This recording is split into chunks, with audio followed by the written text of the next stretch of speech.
Love जिहाद के मामले के साथ। जी हां, दिल्ली से एक दिल दहला देने वाला मामला सामने आया है, जहां दिल्ली में मुंबई की श्रद्धा की निर्मम हत्या कर दी गई। लिव इन पार्टनर आफताब ने हत्या की है।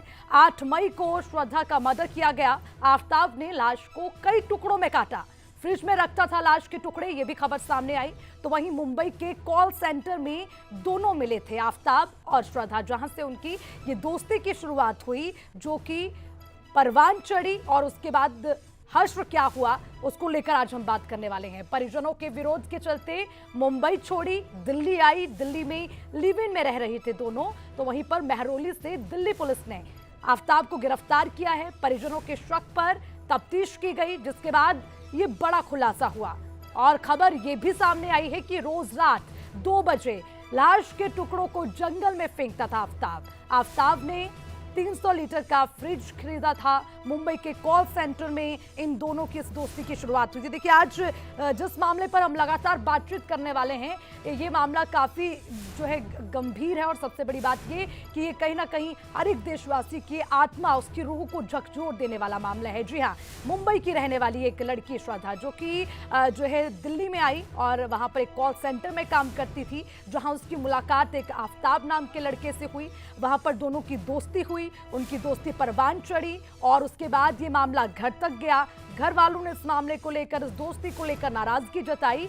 तो श्रद्धा ने मुंबई छोड़ा, दिल्ली में लिव इन में रहने लगी आफताब के साथ, जो उनका पार्टनर था। और उसके बाद हश्र क्या हुआ, उसको लेकर आज हम बात कर रहे हैं, जो शायद खुद श्रद्धा ने नहीं सोचा होगा कि जो इश्क है, जो मोहब्बत है, वो इस तरह परवान चढ़ेगा कि उन्हें अपने इस मोहब्बत के चलते अपनी जान गंवानी पड़ सकती है। अब देखिए, तस्वीरें भी लगातार आपको दिखा रखे हैं और ये वही लड़की है जिसके टुकड़े टुकड़े कर दिए गए। और हैरान कर देने वाली बात यही है कि जिसके लिए अपना घर छोड़ा, अपना परिवार छोड़ा, और उसी लड़के ने ये हश्र किया, आफताब, जिसकी हम बात करें। हालांकि आफताब की गिरफ्तारी हो चुकी है, मामले को लेकर लगातार पूछताछ की जा रही है। लेकिन हैरान कर देने वाली बात ये कि क्या इस देश में इस तरह की मानसिकता वाले लोग भी रह रहे हैं? और अगर हाँ, क्योंकि ये मामला सामने आया है जो हैरान कर देने वाला है और सबकी रूह को झकझोर के रख देने वाला ये मामला है। और हैरानी इस बात की भी कि ऐसे लोग आपके धर्म, आपकी सोसाइटी और आपके लिए खतरनाक हैं। तो ऐसी मानसिकता वाले जो लोग रह रहे हैं, उनसे कैसे बचा जाए, ये तो सवाल है। लेकिन उसी के साथ आज बात एक सेंसिटिव पॉइंट की हो रखी है, वो है लव जिहाद, जिसको पहले मान्यता नहीं दी जाती थी और ना ही ये माना जाता था कि ऐसा भी कोई शब्द है जिससे हम तुलना कर सकते हैं। यानी कि लव जिहाद शब्द को कानूनी मान्यता नहीं थी। लेकिन एक मामला जो केरल से सामने आया था, 2016 की ये बात थी जिसका मैं जिक्र कर रही हूँ। उसमें एक महिला थी, अखिला अशोकन, जिसको भूला नहीं जा सकता। उसके बाद से सुप्रीम कोर्ट ने भी माना कि लव जिहाद नाम की भी कोई चीज है और उससे भी नुकसान पहुंचता है।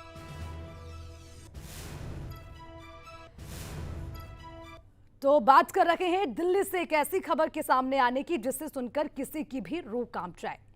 लिव इन में रह रहे लिव इन पार्टनर आफताब ने श्रद्धा की बेरहमी से हत्या कर दी। उसकी लाश को 35 टुकड़ों में काटकर उसे अलग अलग जगहों पर फेंक दिया।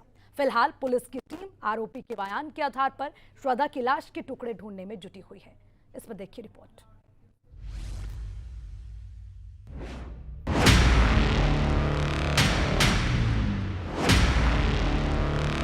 कहते हैं प्यार में लोग किसी भी हद तक गुजर जाते हैं, लेकिन आप इसे क्या कहेंगे जब एक लिव इन पार्टनर अपने साथ रह रही लिव इन पार्टनर को आरी के साथ 35 हिस्सों में काट दे? जाहिर है ये किसी भी सामान्य शख्स के समझ के बाहर की बात है। और ऐसे शख्स के लिए फरेबी, हैवान, राक्षस जैसे शब्द भी छोटे पड़ जाएंगे। खबर दिल्ली से है, जहां आफताब नाम के एक शख्स ने 1500 किलोमीटर से दूर आकर लिव इन पार्टनर श्रद्धा की बेरहमी से हत्या कर दी। फिर शव को आरी से 35 टुकड़ों में काटा और अलग अलग 3 जगहों पर फेंक दिया। इस मर्डर की कहानी का प्लॉट मुंबई से शुरू होता है, जहां आफताब की मुलाकात श्रद्धा से होती है। दोनों साथ जीने मरने की कस्में खाते हैं और आफताब शादी का वादा भी श्रद्धा से करता है। लेकिन जब श्रद्धा के परिवार को इस रिश्ते के बारे में जानकारी हुई तो उन्होंने विरोध करना शुरू कर दिया, जिसके बाद आफताब और श्रद्धा ने मुंबई छोड़ और अपने घर वालों से सारे रिश्ते तोड़ दिल्ली आकर रहने लगे। दिल्ली आने के बाद जब श्रद्धा ने आफ्ताब पर शादी का दबाव डाला तो उसने बेरहमी से श्रद्धा की जीवन लीला ही समाप्त कर दी। और इस बात का खुलासा तब हुआ जब श्रद्धा के पिता ने अचानक अपनी बेटी से संपर्क करना चाहा, लेकिन कई दिनों तक कोई सूचना न मिलने पर फिर पुलिस को सूचित किया गया। पुलिस ने मामला दर्ज कर आफ्ताब को गिरफ्तार किया तो बताया 18 मई को झगड़ा हुआ तो उसने श्रद्धा की गला घोंटकर हत्या कर दी। फिर शव को आरी से 35 टुकड़ों में काटा और अलग अलग 3 जगहों पर फेंक दिया। फिलहाल पुलिस की टीम आरोपी के बयान के आधार पर श्रद्धा की लाश के टुकड़े ढूंढने में लगी हुई है। ब्यूरो रिपोर्ट, सूर्य समाचार।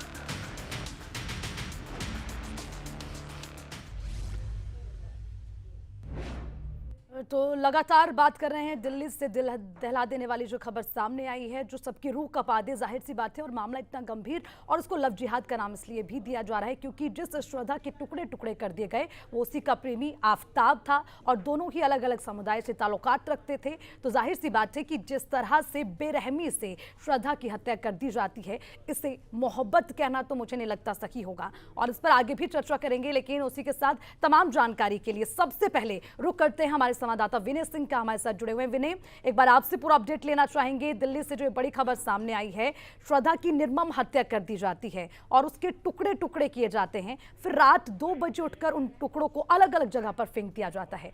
इसके अलावा क्या खबर मिली है, आगे क्या कार्रवाई हो रही है, एक बार पूरा अपडेट।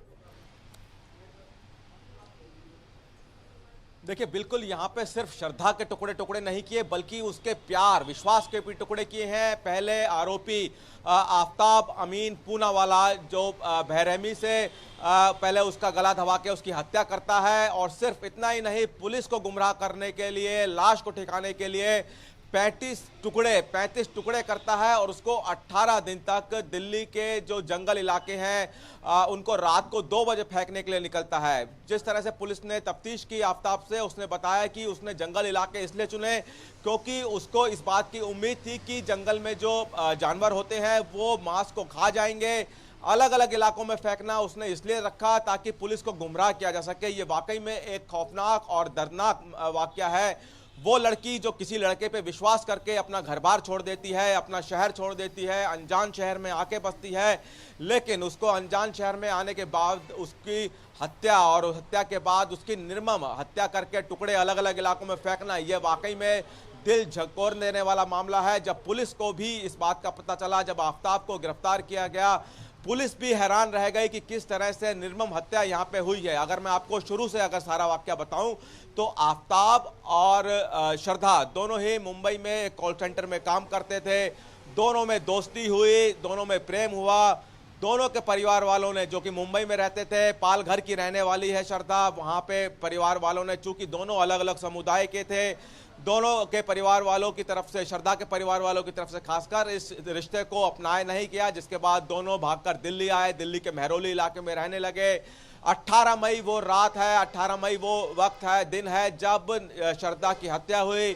आरोपी की तरफ से, आफ्ताब की तरफ से कहा गया कि श्रद्धा लगातार उस पर शादी का दबाव बना रही थी क्योंकि वो दिल्ली में लिव इन रिलेशन में रह रहे थे। आरोपी के मुताबिक श्रद्धा उस पर शादी का दबाव बना रही थी, जिससे वो परेशान था और इसीलिए उसका गला दबा के हत्या कर दी।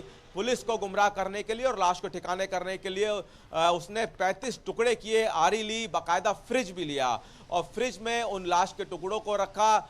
यह भी बताया जा रहा है कि आसपास के लोगों को बदबू ना आए, इसके लिए बाकायदा वो अगरबत्ती और अन्य ऐसे पदार्थों का इस्तेमाल करता था जिससे रूम में खुशबू आए, और 18 दिन तक वो इन लाश के टुकड़ों को रात को 2 बजे निकलता था और अलग अलग जगहों पे फेंकता था।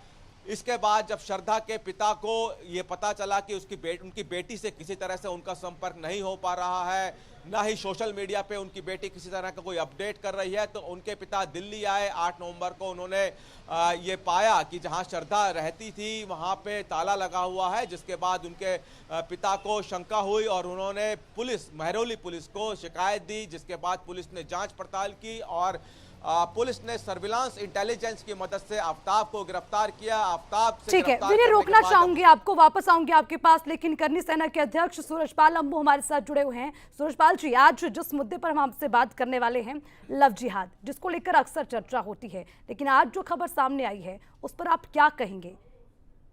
इससे घिनौनी और नीच हरकत नहीं हो सकती। ऐसे लोगों को तो सरेआम फांसी पर लटकाया जाना चाहिए ऐसे लोगों को जब तक सजा नहीं मिलेगी, कड़ी सजा नहीं मिलेगी, ऐसे लोगों को जो इनके कुरान के अंदर सजा है, पत्थरों से मार कर इनकी हत्या कर देती है, ऐसे लोगों की हमेशा हमारी मांग करती है, ऐसे लोगों को सजा फांसी है, से मार कृत्य करने वाले लोगों को हिंदुस्तान में रहने ही नहीं चाहिए। कौन लोग हैं जो लोग जिहाद का काम कर रहे हैं, कौन लोग हैं जो निष्ठा का काम कर रहे हैं। एक माँ बाप बॉम्बे में रहते हैं, अपनी बेटी से मिल रहा है, उसकी बेटी के घर का दरवाजा बंद, और जब उन्होंने देखा दिल्ली पुलिस को 8 नवंबर को, मैं तो दिल्ली पुलिस का धन्यवाद करना चाहूंगा कि उन्होंने 14 नवंबर में केस का खुलासा कर दिया।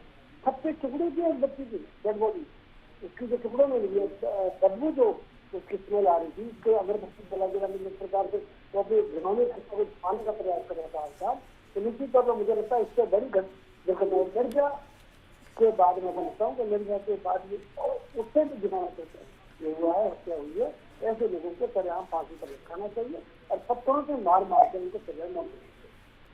लेकिन सुरेशपाल जी देखिए, ये मामला इसलिए काफ़ी गंभीर है क्योंकि ऐसे लोग, ऐसी मानसिकता वाले लोग हमारे देश के लिए, हमारी सोसाइटी के लिए खतरनाक हैं, और ये तो हैवानियत की सारी हदें पार हो गई हैं।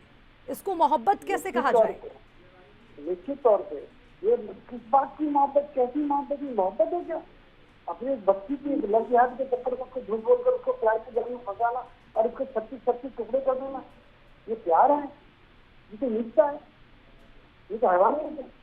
निश्चित तौर पे समाज के अंदर ये मैसेज तभी जाएगा जब करीब से करीब सजा ऐसे लोगों को मिलेगी। मुझे लगता है ऐसी सजा अब सुप्रीम कोर्ट ऐसा कोई कानून बनाए, दूसरे कोर्ट में वहाँ फास्ट ट्रैक कोर्ट में इसकी सुनवाई हो और जल्द से जल्द बच्ची को न्याय हो, उसके परिवार को न्याय।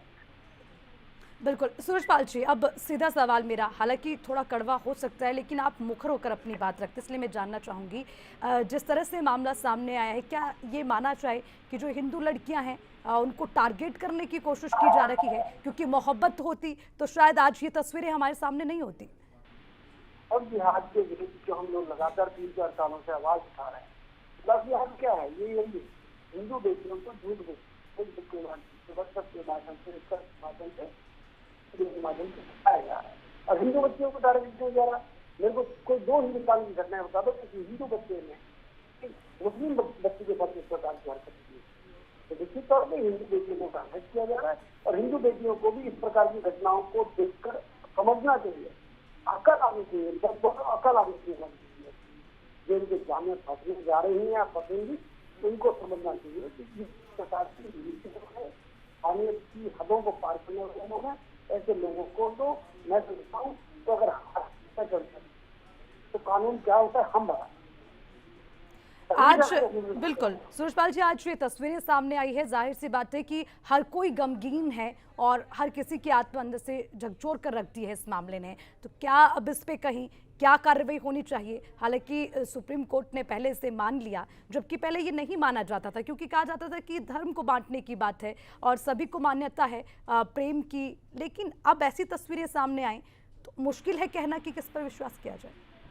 देखिएगा, सुप्रीम कोर्ट की गाइडलाइन जा रही है, फास्ट ट्रैक कोर्ट से ऐसे मुकदमों को जल्द से जल्द जाना चाहिए और सरकार का दायित्व बनता है, बल्कि केजरीवाल सरकार का दायित्व बनता है जल्दी की घटना वो मांग करे फास्ट ट्रैक कोर्ट के लिए और दे। और गृह मंत्रालय के अधिकारियों का भी दायित्व बनता है कि फास्ट ट्रैक कोर्ट में इस केस को ले जाए और तुरंत प्रभाव से इसके ऊपर न्यायिक प्रक्रिया चालू हो, जिससे कि जल्द से जल्द दोषियों को फांसी की सजा मिले। अब मुझे ये भी जानना चाहूंगी, आज सूर्य समाचार पर आपसे, जिस तरह से ये लव जिहाद के मामले सामने आते रहे हैं, पिछले 4 साल का आंकलन किया जाए, कम से कम 3 से 4 हजार ऐसे मामले हैं, छोटी मोटी बात नहीं है। आप बीजेपी से जुड़े, आप क्या कहते हैं इस पर कानूनी कार्रवाई कैसे हो, सख्त कानून कैसे बने, किस पर अंकुश लग सके, इसका समाधान क्या है? 3 से 4 मामले, 3 से 4 हजार मामले तो वो जो सामने आ चुके हैं, कितने हजारों मामले जो अभी भी दबे हुए। यही तो विडंबना है, तभी तो मैं कह रही हूँ कि ऐसे मामले सामने आए तो उस पर सख्त एक्शन क्या लिया जाए, ऐसा सख्त कानून बने कि कम से कम जो इस तरह की हरकतें करे उससे पहले वो 100 बार सोचे। कोर्ट को सख्ती दिखानी चाहिए, कोर्ट को बिल्कुल भी। तो इसके लिए पहल कौन करे?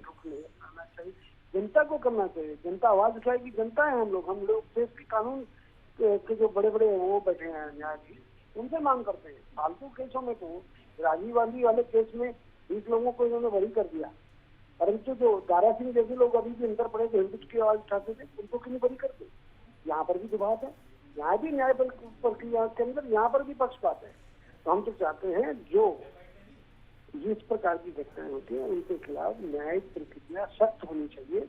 उसका निर्णय देश के कानून मंत्री ने और मेरा अनुरोध है देश के गृह मंत्री से इस पे सख्त से सख्त कार्रवाई करने के लिए निर्णय लें और जल्द से जल्द देश के अंदर एक ऐसा कानून बने जो इन लव जिहादियों को सरेआम फांसी दी जाए। ठीक है, बहुत बहुत शुक्रिया आपका सूर्य समाचार से बातचीत करने के लिए। तो सूरजपाल अंबू का साफ तौर पर यह कहना है कि देश के कानून मंत्री हैं, उनको इस पर विचार करना चाहिए, सख्त से सख्त कानून लाया जाना चाहिए। लेकिन ये तो बात है जब कानून लाया जाए, लेकिन अभी तक जो मामले सामने आ रखे हैं आखिर उसके बाद सख्ती क्यों नहीं दिखाई जाती? और सबसे बड़ी बात यह कि हमारे देश में कैसे इतनी बड़ी हिम्मत हो जाती है कि इस तरह से जो है हत्या कर दी जाती है और इस तरह की प्लानिंग की जाती है। आखिर इतनी मजबूत तरीके से, इतने स्ट्रॉन्ग तरीके से प्लान बनाया जाता है, इतनी हिम्मत कैसे? ये सोचने वाली बात है। एक बार फिर से रुक करते हैं हमारे संवाददाता विनय हमारे साथ बने हुए। विनय, देखिए सूरजपाल अंबू को भी हम सुन रहे थे, उनका कहना है कि जो कानून मंत्री हैं वो इनिशिएट ले एक सख्त कानून बने, लेकिन कोई पहला मामला तो नहीं है। इससे पहले क्यों नहीं इस तरह का विचार किया जाता? देखिए, जब भी इस तरह के मामले आते हैं, लव जिहाद के मामले आते हैं, तो ये बांग उठने लगती है कि इस पर सख्त कानून हो। आपको मैं याद दिलाना चाहूँगा कि आज से 3-4 साल पहले हरियाणा के बल्लभगढ़ में अंकिता मर्डर हुआ था। अंकिता मर्डर में भी जो आरोपी था वो मुस्लिम समाज से था और वो लगातार अंकिता पे शादी का दबाव डाल रहा था। जब अंकिता ने बात नहीं मानी तो बल्लभगढ़ के जो कॉलेज जहां अंकिता पढ़ती थी वहां पे उसके बाहर उसने बाकायदा बंदूक से गोली मारकर उसकी हत्या कर दी गई थी और बहुत ज़्यादा विवाद उठा था। तमाम तरह से जो नेता हैं वो लव जिहाद पर सख्त कानून बनाने की मांग करने लगे थे। यही दुर्भाग्य है कि जब कोई घटना होती है तो मांग उठने लगती है और जब वो घटना पुरानी हो जाती है तो सब शांत हो जाते हैं और यही वजह है कि इस तरह की घटनाएं लगातार बढ़ती जा रही है। अब जो दिल्ली का जो मामला है जहां पे ये मर्डर का मामला है, उसके बाद फिर से एक बार सवाल उठने लगे हैं लव जिहाद को लेकर, लव जिहाद पर सख्त कानून बनाने को लेकर, लव जिहाद पर सख्त एक्शन को लेकर, ताकि आगे भविष्य में इस तरह की घटनाएं ना हो। लेकिन अब देखना है कि कब तक ये मांग उठती है, कब तक लोग जागते हैं, कब इस तरह की घटनाओं पे ठोस कानून बनता है, कब इस तरह की घटनाएं रुकती हैं। ये तमाम अभी सवाल है जो भविष्य के घर में है। लेकिन इन घटनाओं को रोकना बहुत जरूरी है। इस तरह की हत्याएं, अगर कोई किसी से प्रेम करता है और वो भी खास तौर पर ये जानते हुए कि सामने वाला दूसरे धर्म का है और लव जिहाद जैसे मामले इतने ज़्यादा चल रहे हैं, उसके बावजूद भी कोई सब कुछ भूल कर भी किसी से प्रेम करता है और उसको प्रेम में धोखा मिलता है, तो वाकई में एक चिंता वाली बात है। और ज़रूर इस पर जो एक्शन लेने की बात होती है और सख्त कानून बनाने की बात होती है, वो सोचना चाहिए सरकारों को और उस पर कोई ना कोई सख्त कदम जरूर उठाना चाहिए। बिल्कुल, देखिए विनय, प्रेम की कोई शक्ल नहीं होती, ये कहना गलत नहीं होगा, लेकिन इस तरह के हैवानियत करने वाले, इस तरह के दरिंदों से कैसे बचा जाए, ये बड़ा सवाल है। लेकिन वापस चलते हुए एक बार फिर इन्वेस्टिगेशन की बात कर लें। अभी तक जो इन्वेस्टिगेशन हुई है, क्या रिकवर हुआ है? और सबसे बड़ी बात है कि जो परिवारजन है, क्या उनको पहले से ये शक था? क्योंकि 5 महीने का समय बीत गया, उनकी बेटी कांटेक्ट में नहीं थी, उससे पहले उन्होंने जानने की कोशिश नहीं की, इतना समय लग गया। देखिए, 18 मई वो दिन था जब यहाँ पे कत्ल हुआ था और 18 मई के बाद से चूंकि परिवार नाराज था लड़की से और इसीलिए वो ज़्यादा संपर्क में नहीं था। लेकिन जब पिता को पता चला कि बेटी कुछ दिनों से सोशल मीडिया पे कुछ अपडेट नहीं कर रही है, उसके बाद पिता ने अपनी बेटी से संपर्क करने की कोशिश की, उससे संपर्क भी नहीं हो पाया। तो उसके बाद पिता दिल्ली आते हैं, महरौली में उस फ्लैट पे जाते हैं, उस मकान में जाते हैं जहां उनकी बेटी आरोपी आफ्ताब के साथ रह रही थी। वहां पे उनको पता चलता है कि वहां पे ताला लगा हुआ है। जब उनका जो शंका है और ज़्यादा बढ़ जाती है, इसके बाद वो महरौली पुलिस के पास जाते हैं, 8 नवंबर को अपनी शिकायत दर्ज कराते हैं। उसके बाद पुलिस पूछताछ करती है आफ्ताब के बारे में और आफ्ताब से इंटेलिजेंस के जरिए उनको सुराग मिलता है आफ्ताब को गिरफ्तार करती है। आफ्ताब ये बात कबूल करता है। आफ्ताब की जो कबूलनामा है, पुलिस के मुताबिक आफ्ताब ने ये कबूल किया है कि वो जो लगातार जो लड़की है जिसकी मृत्यु हुई है, वो उस पर शादी का दबाव बना रही थी। विनय, अभी इसमें बहुत सारे ऐसे खुलासे जो होने बाकी है। आफ्ताब से भी पूछताछ होगी, गिरफ्तारी उसकी हो चुकी है, आखिर उसकी क्या मंशा रही और किस तरह की जो प्लानिंग करता रहा होगा जो कि इतनी बड़ी घटना को अंजाम दिया गया। ठीक है विनय, आप नजर बनाए रखिएगा, मैं लगातार अपडेट आपसे लूंगी। शुक्रिया तमाम जानकारी के लिए। और अब विश्व हिंदू परिषद के राष्ट्रीय प्रवक्ता विजय शंकर तिवारी का इस पूरे मामले पर क्या कुछ कहना है, एक बार वो भी आपको सुनवाते हैं। लव जिहाद की यही सच्चाई है।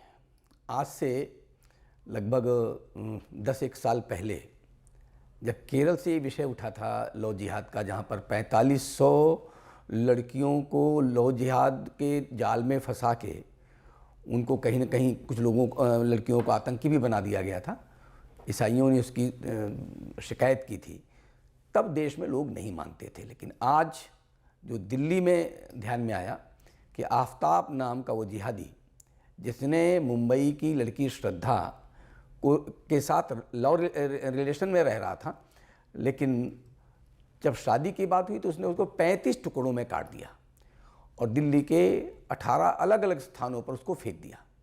इतनी बड़ी बीभत्स घटना ये देश के लिए बहुत विस्मयकारी है। और ये घटना हालांकि पहली नहीं है, इसके पहले भी झारखंड में अंकिता एक लड़की थी जिसको बार बार एक मुस्लिम एक जिहादी प्रपोज करता था। जब अंकिता ने मना किया तो उसको जलाकर मार डाला। ऐसी घटना फरीदाबाद में हुई थी कि लड़की के मना करने पर उसको गोली मार दी गई। ये घटना 2 महीना पहले 3 महीने की दिल्ली में भी हुई है। तो इस प्रकार की लव जिहाद की घटनाएं सारे देश में हो रही हैं और मुझे लगता है कि आज इससे बहुत बड़े कड़े कानून के साथ में हमारा जो शासन है इसको निपटना चाहिए।